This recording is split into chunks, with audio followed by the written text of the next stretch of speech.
انہوں نے کہا تھا زاران تمہیں جینا ہے، تمہیں ان لوگوں کو ختم کرنا ہے جن لوگوں نے تمہاری موم کو نوچ ڈالا، جن لوگوں نے تمہارے ڈیڈ کو بری طرح سے پیٹا۔ انہوں نے کہا کہ مجھے بدلہ لینا ہے، مجھے انصاف لینا ہے اور اس کے لیے مجھے جینا ہوگا۔ میں مر نہیں سکتا، مجھے جینا تھا اور بہت سے حساب چکتے کرنے تھے۔ لیکن وہ لوگ مجھے گھسیٹتے ہوئے اپنے ساتھ لے گئے اور شاید مجھے اپنے اڈے پر لے کر جا رہے تھے۔ پھر اس دوران ہی میں وہاں سے بھاگ گیا اور پورا ایک دن بھاگنے کے بعد میں جنگلوں میں کھو گیا۔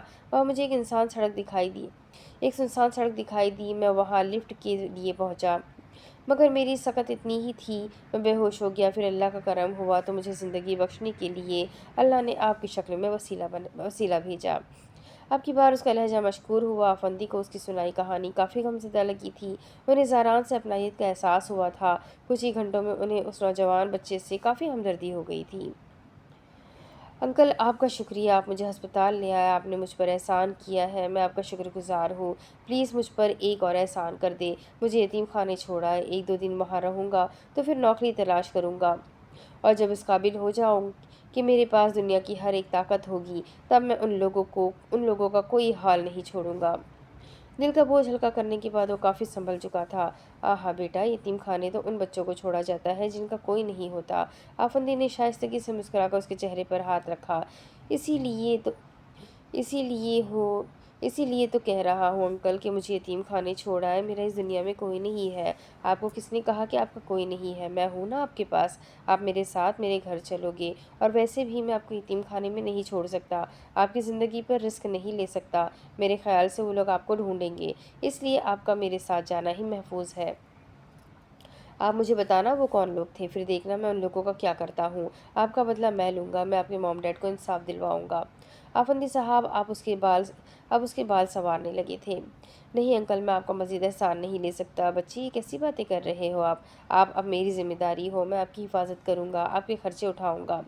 انکل، میں کسی پر بوجھ نہیں بننا چاہتا، میں کام کرنا چاہتا ہوں۔ بیٹا، آپ کو کام کرنے کی ضرورت نہیں ہے، اور ویسے بھی اتنی سی عمر میں کام نہیں کرتے۔ انکل، مجبوری عمر نہیں دیکھتی۔ یہ بچہ آفندی صاحب کو کافی ذہین لگا تھا۔ پھر اس کے بار بار انکار کرنے کے باوجود بھی آفندی اسے گھر لے آئے، اس کی تعلیم کا خرچہ اٹھایا، اس کے کھانے پینے کا۔ پھر زاران نے ان سے جاب کا ذکر کیا تو انہوں نے زاران کو اپنا پرسنل سیکرٹری رکھ لیا۔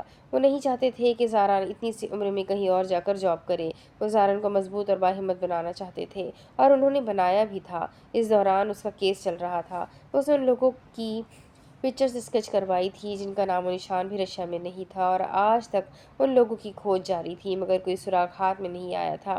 اکثر آفندی صاحب اس بات کا ذکر کرتے تو وہ یہ کہہ کر ٹال دیتا کہ شاید وہ لوگ رشیا سے چلے گئے ہوں گے، شاید انہوں نے کہیں اور ٹرانسفر کر لیا ہو، لیکن وہ ساتھ ہی ساتھ یہ بھی کہتا رہتا کہ وہ چاہے دنیا کے کسی بھی کونے میں چلے جائے، زاران خان انہیں ڈھونڈ کر ایک ایک کو اپنے ہاتھوں سے مارے گا۔ بھائی، آپ یہ کیا بول رہے ہیں؟ اے جے چلتا ہوا اس کے روبرو آ کھڑا ہوا، آنکھوں میں حیرت لیے اس نے جھنجھلا کر ہرمان کو گھورا۔ سچ کہہ رہا ہوں میں۔ ہرمان نے دانت پیسے۔ بھائی، بہت اچھا مذاق کرنے لگے ہیں آپ۔ صرف ایک پل وہ خاموش ہوا، پھر اس کے بعد وہ دانت نکال کر ہنسا۔ اے جے، میں مذاق نہیں کر رہا، اینا تمہاری منگیتر ہے، تم لوگوں کا بچپن میں ہی رشتہ طے ہو گیا تھا، اور عنقریب تمہاری شادی بھی اسی سے ہی ہوگی۔ ہرمان نے اسے دونوں بازو سے تھامتے جھنجھوڑا تاکہ وہ ہوش میں آ جائے۔ بھائی، میرے خیال سے آپ کی طبیعت ٹھیک نہیں ہے، کیا آپ بھول گئے ہیں وہ دونوں بہنیں غلطی سے ہمارے پیلس میں آئی تھی، اس کے علاوہ کچھ نہیں؟ جواباً وہ اسی کے انداز میں لفظوں پر زور دیتے ہوئے بولا۔ ایک پل کو اسے ہرمان کی دماغی حالت پر شبہ بھی ہوا، لیکن جلد ہی اپنے افکار کو جھٹک دیا۔ غلطی سے نہیں آئی تھی، وہ پلاننگ کے تحت آئی تھی، اور جو حقیقت اب میں تمہیں بتانے جا رہا ہوں وہ بہت ضروری ہے کہ تم نے اینا کے ساتھ جو بھی کیا، مجھے امید ہے کہ یہ سچائی سننے کے بعد تمہیں خود پر بہت افسوس ہوگا کہ کاش تمہیں اس بارے میں پہلے پتہ ہوتا اور تم اینا کے ساتھ ایسا کچھ نہ کرتے۔ دفتن رکتے ہرمان نے گہری سانس لی، پھر وہ بیڈ پر آ بیٹھا۔ ایجے نے رخ موڑتے بھائی کو دیکھا۔ ہرمان نے کہنا شروع کر دیا۔ وقت گزرتا چلا گیا اور وقفے وقفے بعد ایجے پر بمباری ہوتی رہی۔ وہ ایک ایک حقیقت سے پردہ اٹھاتا گیا۔ جلدی سب راز فاش ہو گئے، اور جو سچائی ایجے کے سامنے آئی وہ اس کی پوری دنیا ہی ہلا گئی۔ کیا واقعی اس نے غلطی کر دی تھی اینا کا دل توڑ کر؟ اب بتاؤ مجھے، کیا تم نے صحیح کیا اینا کے ساتھ؟ ہرمان جواب کو منتظر تھا کہ ایجے کی زبان پر قلف لگ گئی۔ وہ منجمد، ساکت اور جامد رہ گیا، ہونٹ والے انداز میں کھلے رہ گئے۔ بھائی آپ کو یہ سب کس نے بتایا؟ تم یہ مت سوچو، تم صرف اس وقت ایک اینا کے بارے میں سوچو جس کے ساتھ تم نے اتنا برا کیا ہے۔ ہر چیز تھم چکی تھی لیکن کچھ حرکت کر رہا تھا، وہ تھا دروازے کی اوٹ پر کھڑا وہ شخص جو ارمان کے منہ سے حقیقت سن کر پتھر کا ہو گیا۔ وہ حزان تھا جو غصے سے ایجے کے کمرے میں آیا تھا اس سے بات کرنے، لیکن یہاں آ کے جو سچائی اسے سننے کو ملی تھی اس نے حزان کے چاروں خانے چت کر دیے تھے۔ وہ بولنے کے لیے منہ کھول رہا تھا لیکن الفاظ ساتھ نہیں دے رہے تھے۔ وہ سمجھنے سے قاصر تھا کہ گویا ارمان اس سب کے بارے میں کیسے جان گیا۔ وہ یہ تک جان گیا تھا کہ حزان ان لوگوں کا بھائی ہے، پھر یہ حقیقت کہاں چھپ رہی تھی؟ اب تو آہستہ آہستہ سب سامنے آ رہا تھا۔ ارمان تم نے کس نے بتایا یہ راز؟ راز راز راز! پوری حویلی اس راز کے بارے میں گفتگو کر رہی تھی، ہر طرف یہی باتیں ہو رہی تھی۔ دفعتاً وہ بولا تو اسے اپنی آواز کسی کھائی سے آتی ہوئی محسوس ہوئی، پھر جیسے ہی اس کی آواز ان دونوں کی سماعتوں سے ٹکرائی، یک بیک انہوں نے رخ موڑا اور حزان کو دروازے پر کھڑا پایا۔ صبح ہو چکی تھی، سب اپنی اپنی تیاریوں میں مگن تھے۔ آج اپٹن تھا اور ہر کوئی مصروف تھا۔ حزان نے مائسہ سے کچھ ضروری بات کرنی تھی، شاید رومیزہ کے متعلق تھی، لیکن اسے وقت ہی نہیں مل رہا تھا۔ نازلی بار بار اس کے کمرے میں آ رہی تھی کسی نہ کسی بہانے سے۔ اینا ابھی تک اپسیٹ تھی، حقیقت جاننے کے بعد بھی اے جے اسے معذرت کرنے نہیں آیا تھا۔ شاید وہ گلٹ میں تھا یا اس میں اینا کا سامنا کرنے کی ہمت نہیں پیدا ہو رہی تھی۔ ارمان ڈاک ہاؤس میں تھا اور مائسہ سب کے ساتھ مل کر ہال کو ڈیکوریٹ کر رہی تھی۔ ارمان اسے کہہ کر بھی گیا تھا کہ کوئی کام مت کرنا، تمہیں چوٹ لگی ہے، لیکن مائسہ بیٹھ ہی نہیں رہی تھی، بس صبح سے کبھی کوئی کام کر رہی تھی تو کبھی اینا کا دل بہلا رہی تھی۔ وہ چاہتی تھی وہ نارمل ہو جائے، صرف شادی تک، البتہ اس کے بعد مائسہ کے پاس شاید کوئی پلانس تھے۔ مائسہ رکو، مجھے تم سے بات کرنی ہے، صبح سے تمہیں ڈھونڈ رہا ہوں۔ حزان کو آخر کار وقت مل گیا تھا اور وہ نظر بھی آ گئی تھی۔ بھائی آپ جانتے ہیں نا کتنے کام ہے، آپ کا اپٹن ہے، کتنی تیاریاں کرنی ہے، بہت سارا کام ہے۔ وہ سیڑھیوں کی ریلنگ میں یلو فلاورز لگا رہی تھی، حالانکہ اتنے سارے ملازم تھے اسے کام کرنے کی ضرورت نہیں تھی، لیکن پھر بھی وہ کر رہی تھی۔ حزان سے زیادہ خوشی تو اسے تھی۔ اس سے پہلے کہ حزان کچھ کہتا اور مائسہ جواب دیتی، عین وقت اس کا موبائل رنگ ہوا اور حزان نے جھٹ سے چیٹ بار اوپن کیا۔ کچھ میسج تھے اور ایک پکچر تھی جو لوڈ ہو رہی تھی۔ سر یہ پکچر ہے۔ سر میں آپ کو بتا نہیں سکتا، براٹوا خود منظر عام پر آ رہا ہے۔ سر وہ ہم سب کے سامنے کبھی نہیں آیا، لیکن وہ آج ہم سب کے سامنے آیا۔ سر میں نے چھپکے سے اس کی تصویر اپنے کیمرے میں اتار لی۔ سر میں نے آپ کو سینڈ کی ہے، سر یہ تصویر دیکھیں۔ جو ایجنٹ ڈاک ہاؤس میں ارمان کا ملازم بن کر کام کر رہا تھا، اس کے بہت سارے میسج تھے اور ساتھ میں تصویر بھی تھی جو کہ اب لوڈ ہو چکی تھی۔ البتہ حزان کے چہرے کے تاثرات دیکھ کر مائسہ اس کے قریب ہوئی تھی دیکھنے کے لیے، لیکن جو منظر اسکرین پر انہیں جگمگاتا ہوا دکھائی دیا تھا وہ ان کے پیروں تلے زمین ہی کھینچ گیا۔ کیا ایک اور دفعہ آسمان پھٹا اور پورا کا پورا ان پر گر گیا۔ زینوں کے درمیان پر کھڑے پھولوں کی کیاریوں سے پرسے ٹکائے وہ حق تک تھے۔ وقفے وقفے بعد کچھ بلنک ہو رہا تھا، شاید آنکھوں پر بوچھار کی صورت، موٹی گھنی پلکیں۔ کوشش جاری تھی، کاش کی حقیقت جھٹلا دی جائے، منظر بدل جائے، جو دیکھا ہے وہ آنکھوں کا دھوکا ہو جائے، لیکن افسوس کچھ نہ بدلا۔ اسکرین پر اس شخص کا چہرہ جگمگا رہا تھا، گورا چمکتا چہرہ، پینٹ شرٹ پر پہنا اوور کوٹ، آنکھوں پر سن گلاسز، پیروں میں جاگرز اور بالوں کا اسپائس بنا رکھا تھا۔ حالانکہ چہرے کے تاثرات سنجیدہ تھے، سخت سنجیدہ، پتھر کر دینے والے۔ How can it possible? کسی ایک کا افکار ٹوٹ گیا، حقیقت وہی کھڑی انہیں تکنے لگی، سچائی کڑوی لگی۔ مائسہ دھیرے سے بولی تو آواز بے ساختہ ہی رن گئی، جس پر شک ہی نہیں تھا وہ ویلن کیسے ہو سکتا ہے۔ دفعتاً اس کی آواز حزان کی سماعتوں سے ٹکرائی، یکایک فسوس خیزی کا خول ہوا میں اڑ گیا۔ اسکرین سے نظریں ہٹا کر اس نے مائسہ کے ہاک چہرے کو دیکھا، پھر وہ مبہم سا مسکرایا، یعنی وہ جانتا تھا یا اسے شک تھا۔ البتہ مائسہ اس کی مسکراہٹ میں الجھ گئی۔ اٹس پاسبل مائسہ، مجھے شک تھا، 100% نہ صحیح لیکن تھوڑا بہت تو ضرور تھا۔ حزان کے بھاری الفاظ مائسہ کے وجود پر ہتھوڑے کی طرح لگے۔ وہ مزید الجھی، یہ سب کیا تھا؟ کیا سچ تھا؟ لیکن کیسے؟ ہمیشہ کی طرح بہت سے سوالات تھے اور ہمیشہ کی طرح جواب ایک بھی نہیں تھا۔ شک؟ مائسہ کی زبان سے پھسلا ایک لفظ شخص۔ بھائی کیا آپ کو شک تھا؟ مطلب آپ کچھ جانتے تھے؟ مجھے تو یقین نہیں ہو رہا کہ یہ براٹوا ہے، میں نے تو انہیں کبھی امیجن بھی نہیں کیا تھا کہ یہ بھی کسی برے کام میں ملوث ہو سکتے ہیں۔ اس کا حیران ہونا بنتا تھا بنسبت حزان کے جو اب نارمل ہو چکا تھا۔ مائسہ میں نے تمہیں کہا تھا یہاں یقین کسی پر مت کرنا، کیونکہ کون وکٹم ہے اور کون ویلن ہے یہ ہم نہیں جانتے۔ اور جب ہم کوئی چیز نہیں جانتے اور کسی کی تلاش میں ہو تو ہم پر فرض ہے کہ ہم سب کو شک کی لپیٹ میں لیں۔ مجھے کچھ دنوں پہلے ہی شک ہوا تھا اور اچھا ہے کہ اب یقین بھی ہو گیا اور ہمارا مشن شروع ہونے سے پہلے ہی ختم ہو گیا، ورنہ پتہ نہیں اس براٹوا کے چکر میں ہمیں یہاں کتنی دیر ٹھہرنا پڑتا۔ اس کا لہجہ ٹھہراؤ بھرا تھا، جو جھٹکا اسے پہلی نظر میں دیکھ کر ملا تھا اب ختم ہو چکا تھا۔ بھائی یہ سب کیسے، آپ مجھے بتائیں گے یا؟ مائسا نے بات ادھوری چھوڑ دی، سمجھ ہی نہیں آ رہی تھی کہ آگے کیا بولے۔ مائسا ریلیکس، میں تمہیں سب بتاتا ہوں، آؤ میرے ساتھ۔ فضان نے اس کی کلائی تھامی، پھر وہ اسے لاؤنج میں لے آیا جہاں تیاریاں مکمل ہو چکی تھی، بس کچھ لوگ ہی تھے جو ہال کو آخری ٹچ دے رہے تھے۔ فضان نے اسے ٹو سیٹر صوفے پر بٹھایا، پھر گفتگو کا آغاز کیا۔ کچھ دنوں پہلے میں یونی میں ان اسٹوڈنٹس کی فائلز دیکھ رہا تھا جن کی اسٹڈی کمپلیٹ ہو گئی تھی، یا وہ اسٹک آف ہو گئے یا پھر انہوں نے یونی چھوڑ دی۔ وہ سب فائلز میں نے کمشنر سے شیئر کی اور تم یقین نہیں کر سکتی جس لڑکی نے یونی کے ذریعے پاکستان ڈرگس ٹرانسفر کروائی تھی وہ اور کوئی نہیں بلکہ ہرمان کی مرحومہ منگیتر تھی۔ اس کی ہونے والی منکوحہ وہ رومیزہ تھی۔ اف یہ اتنے بلاسٹ کیوں ہوتے تھے؟ مائسا ایک بار پھر تھم گئی تھی، کیونکہ اس نے یہ بھی نہیں سوچا تھا کہ ان کے مشن میں وائٹ پیلس والوں کا بھی لنک ہو سکتا ہے۔ کیا بھائی سچ میں؟ اس کے ماتھے پر بل پڑے۔ ناگہاں فوزان نے اس بات میں سر کو ہلکی سی جنبش دی۔ جب میں نے رومیزا کو ریڈ کراس میں دیکھا تو تب میں سمجھ گیا کہ اس کا باس کون ہو سکتا ہے، لیکن پھر مجھے لگا کہ شاید میرا اندازہ غلط ہو، پر میرا شک برقرار تھا۔ اور اب تم خود ہی دیکھ لو، مجھے پتا تھا یہ براٹوا رومیزا کا باپ ہی نکلے گا۔ واٹ، رومیزا کا باپ؟ کیا وہ تصویر اس کی تھی؟ یہ بازی کیسے پلٹی تھی؟ کھلاڑی اتنا دماغ رکھتا تھا کیا؟ فوزان نے فنگر لگائی تو کلک کی آواز سے موبائل کھل گیا، دوبارہ سے اسکرین روشن ہوئی، چہرہ جگمگایا۔ مائسا نے دیکھا رومیزا کے باپ کو، جو اس گیٹ اپ میں اپنی عمر سے کافی کم لگ رہا تھا۔ اس کی جسامت چست تھی، ہائٹ اچھی خاصی تھی، اور جو 19-20 کا فرق تھا وہ کسی نے نوٹ نہیں کیا تھا۔ اوہ، تو یہ کھیل تھا افغانستان۔ جو تصویر جانی جاتی تھی وہ ہرمان کی نہیں بلکہ رومیزا کے باپ کی جانی تھی۔ کچی گوٹیاں تو ہرمان نے بچپن میں بھی نہیں کھیلی تھی۔ وہ جانتا تھا کہاں سے بازی لینی ہے، کہاں لگام کھینچنی ہے اور کہاں ہر چیز متغیر کر کے درہم برہم کرنی ہے۔ وہ پکا کھلاڑی تھا، اس کے مقابلے پر آنا اور اس تک پہنچنا اتنا آسان نہیں تھا۔ اتنا تو انہیں سمجھ ہی جانا چاہیے تھا، لیکن رومیزا نے انٹری لے کر ان کے شک کو یقین میں بدل دیا تھا۔ اب وہ کسی اور پر کیسے شک کر سکتے تھے؟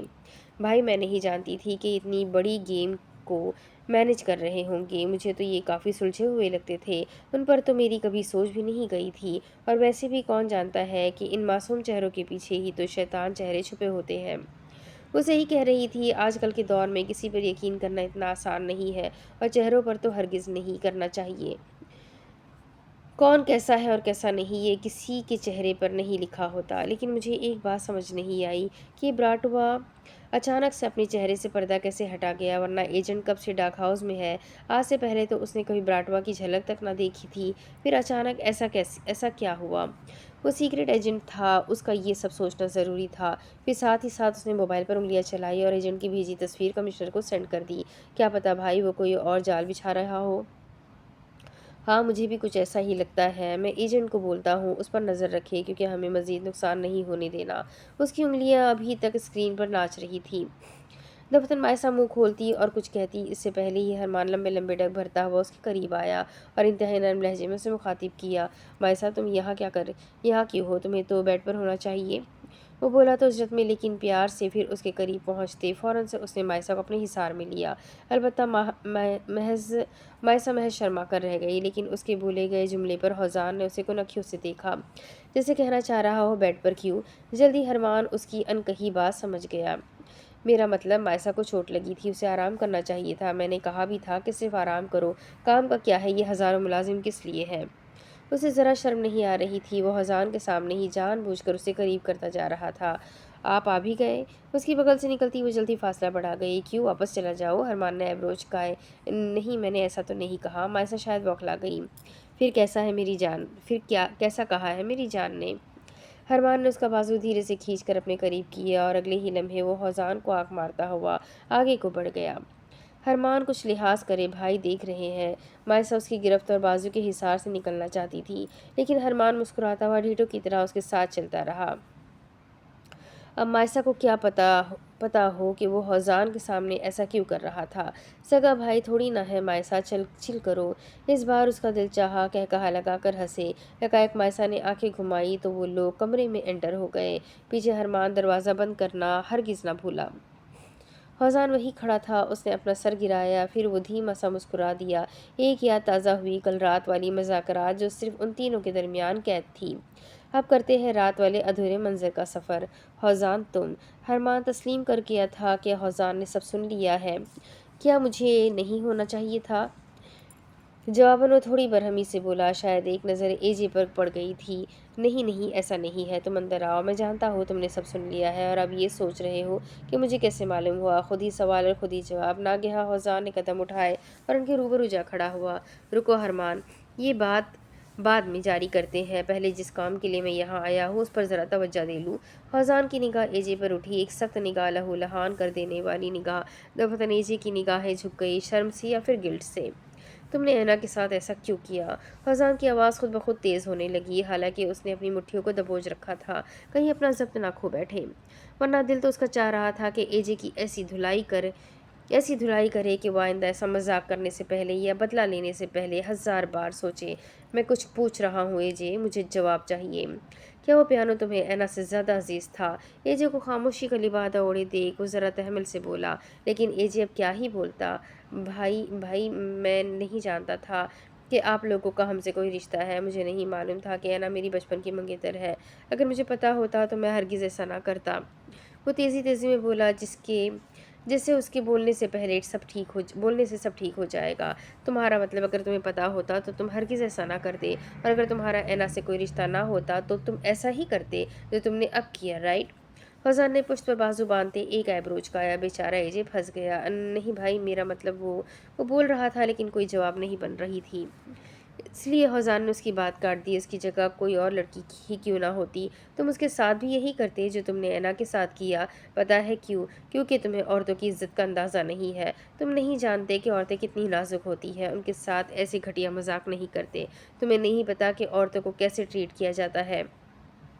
چلو میں تمہیں بتاتا ہوں۔ عورت کو پیر کی جوتی نہیں بلکہ اپنے سر کا تاج بناتے ہیں۔ ہر عورت کو نہیں، صرف اپنی عورت کو، اور عورت کو ٹیشو پیپر سمجھنا بند کر دو، کیونکہ کل کو تمہاری بھی بیٹی ہوگی، اور میرے خیال سے کوئی بھی باپ ایسا نہیں چاہے گا کہ اس کی بھری جوانی میں کی گئی غلطی اب اس کی اولاد یا اس کی بیٹی کے آگے آئے۔ تم سن رہے ہو نا میں کیا کہہ رہا ہوں؟ حوزان نے یہاں ٹھہرتے سانس لیا۔